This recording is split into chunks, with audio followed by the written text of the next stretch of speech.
faut-il souhaiter une grève des arbitres? Je crois qu'Hugo dit pourquoi pas. Non, mais en fait, pourquoi pas? Non, mais j'ai pas envie, je le souhaite pas. Oui. Mais... Tu te déballonnes, quoi. Mais je me dis, je me dis, il serait censé de le faire à un moment donné, en fait. Mais même pas par rapport à ce qui s'est passé avec Millau, mais tout ce qu'il y a eu avant et en fait, l'hystérisation surtout des supporters et de l'environnement du foot autour des arbitres et d'un personnage, d'un être humain, hein, quelque part, ça m'a profondément dérangé. Stinat, avant le match, après le match, il y a vraiment une hystérisation, c'est monté en épingle, etc. Et à un moment donné, le mec, il n'a pas signé pour ça. Donc moi, j'entends Ludo quand il dit qu'il faut une réforme de l'arbitrage. Pourquoi pas? Mais j'ai envie qu'on me dise, qu'est-ce que ça veut dire une réforme? Parce que ceux qui disent il faut une réforme, comme Longoria par exemple, je vais prendre Longoria parce que c'est le dernier qui l'a dit. Longoria dit il faut une réforme. Mais en fait, dire ça, c'est juste maquiller le fait de pouvoir critiquer l'arbitre pour obtenir des décisions à son avantage. Voilà, tout simplement, c'est la seule raison. Ils en ont rien à cirer qu'il y ait une réforme. Ils en ont rien à cirer. Moi, c'est pas mon propos.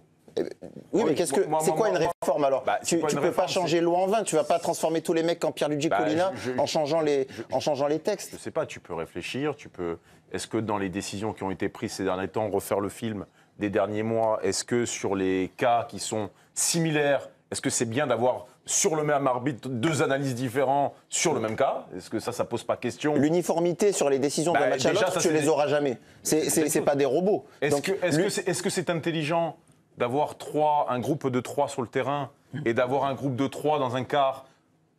Il faudrait alors qu'ils sont en concurrence ou qu'ils s'apprécient pas? Est-ce que ça, c'est une bonne idée? C'est quoi ton option, par exemple, pour ça? Moi, je suis pas payé pour ça. Payez-moi pour être directeur de l'arbitrage et je vais vous trouver. Et moi, je vais vous trouver des solutions. Il n'y a pas de problème. Payez-moi. Tu seras toujours obligé de te mettre des arbitres sur la barre aussi, ça fait beaucoup quand même. Oui, mais peut-être que tu peux voir des choses différemment. Peut-être que tu peux avoir d'autres personnes. Peut-être que tu peux enlever le système de notation qui fait qu'à un moment donné, certains n'osent pas, certains osent, certains se permettent parce qu'ils sont en haut du classement et qu'ils sont à l'international. D'autres se permettent un peu moins parce qu'ils sont un peu J'adore les Yaka, Faucon et Patati et Patata. Donc restons comme ça. Non, mais c'est génial. Moi, très sincèrement, les arbitres, on les a énormément critiqués, on a fait beaucoup de sujets, on a pas mal enquêté. Donc c'est quelque chose qui va pas. Attends, jusqu'à il y a un certain temps.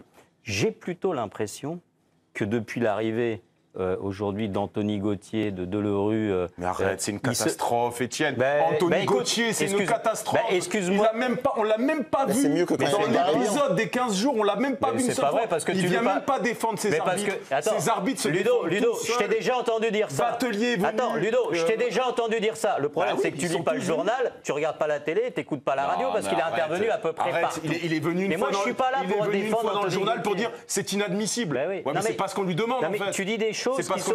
Ludo, tu dis des choses qui sont factuellement fausses. Donc, qu'est-ce qui est faux? Anthony Gauthier, il passe son temps à intervenir et la direction de l'arbitrage, ils ont ouvert aux arbitres le fait d'intervenir et il y a des débriefings. Moi, je dis juste, si tu me laisses dire deux mots là-dessus, je dis juste que l'arbitrage français est très loin d'être parfait et qu'il y a encore pas mal de problèmes. Je vois plutôt une tendance qui est plutôt positive. Donc on peut toujours dire c'est de la faute des arbitres. Moi, je ne vois pas en ce moment dans le foot français que l'arbitrage soit le problème numéro un. Je vois aussi quand même, parce que moi je regarde les faits, je vois aussi quand même avoir du positif. Je vois aussi quand même, si tu me laisses terminer ma phrase, que Ludo, une amélioration, que François Le Texier, Clément Turpin, on peut ne pas les aimer, mais ils sont en haut de la hiérarchie mondiale aujourd'hui. Oui, mais là, on ne parle pas de ça, là, on parle de la Ligue 1. On ne parle pas de l'international, parce que ce n'est pas la même chose. On ne parle pas de l'international, je suis d'accord qu'il y a un problème d'harmonisation des décisions. Là, il y a un vrai problème. Je suis d'accord qu'il y a parfois un problème d'utilisation du VAR. Mais je ne suis pas d'accord pour dire que l'arbitrage, en ce moment, c'est le problème numéro 1 du foot français. Mais qui a dit ça? Quand on t'écoute, c'est l'impression que tu donnes. On dit qu'en fait, le football est arrivé à un point où il faut des réformes dans tous les secteurs et que l'arbitrage ne peut pas y échapper. L'arbitrage français, il en a fait quelques-unes. En tout cas, c'est pas ça qui fait qu'une équipe ou une autre est avantagée. Parce que tout le monde subit des erreurs d'arbitrage dans la saison. Et donc nous, acteurs du jeu, on doit tolérer que...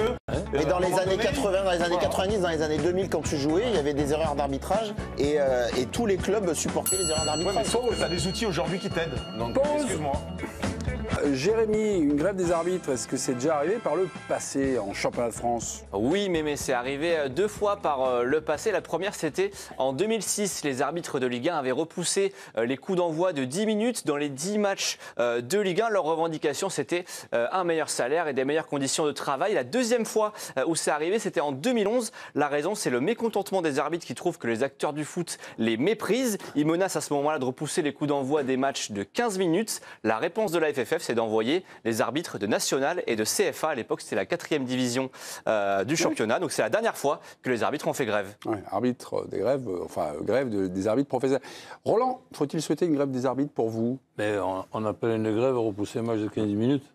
Non, une grève des arbitres. Vraiment qu'ils n'aillent pas arbitrer le championnat. Est-ce que vous êtes favorable? Le droit de retrait, c'est ce qu'a dit le syndicat des arbitres. J'ai toujours été mauvais joueur, mauvais perdant, et toujours en train de gueuler après les arbitres. Mais arrivé à un certain moment, même en étant mauvais perdant, il faut que je regarde qu'on est dans un contexte inquiétant. Oui. Et que si justement, c'est pas seulement nos arbitres pro, notre première, deuxième, troisième division, c'est tout le pays et tous les amateurs qui, justement, dans une période où on voit ce qu'on a pu voir dernièrement, ben, ça peut partir en vrille de tous les côtés. Donc si, justement, on faisait réaliser, pas seulement dans le football, que sans arbitre, quel que soit le sport, t'as pas de match. Ben on ne peut pas jouer.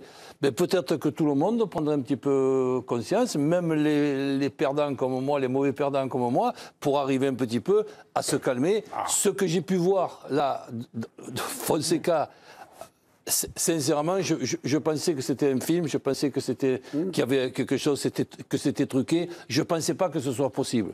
Ok. Vous vouliez revenir un petit peu sur ce que vous avez appris par rapport à l'arbitrage. Vous avez eu un petit débat donc avec. Je ne veux pas me fâcher avec Étienne parce qu'Étienne, il fait très bien son boulot. Il a des gens et il les interviews. Parlez-nous de votre expérience. Mais moi, je ne baigne pas dans le milieu de la langue de bois parce que ce qu'ils font, c'est que de la langue de bois. Sur ton interview, Anthony Gauthier, il vient, il dit ouais, c'est inadmissible. Mais on est tous ici assez lucide autour de la table pour venir faire une interview en disant c'est pas bien, il faut arrêter, il faut trouver. Lui, on le paye pour qu'il trouve des solutions, pour qu'il aille voir les gens, qu'il fasse de la médiation, il est payé pour ça. Donc moi, qu'est-ce qui vous remontez de la base? Et moi, dans ma période, et d'ailleurs, je peux quelqu'un autour de la table pourra en témoigner, c'est que en off, on nous dit des choses que je ne retrouve pas dans ce que vous lisez à la presse. D'accord. On nous a dit que les arbitres étaient seuls quand ils prenaient des mauvaises décisions, jamais de débrief. Quand ils étaient dans l'œil du cyclone, jamais on venait les défendre. Qu'il y avait des rivalités, des clans.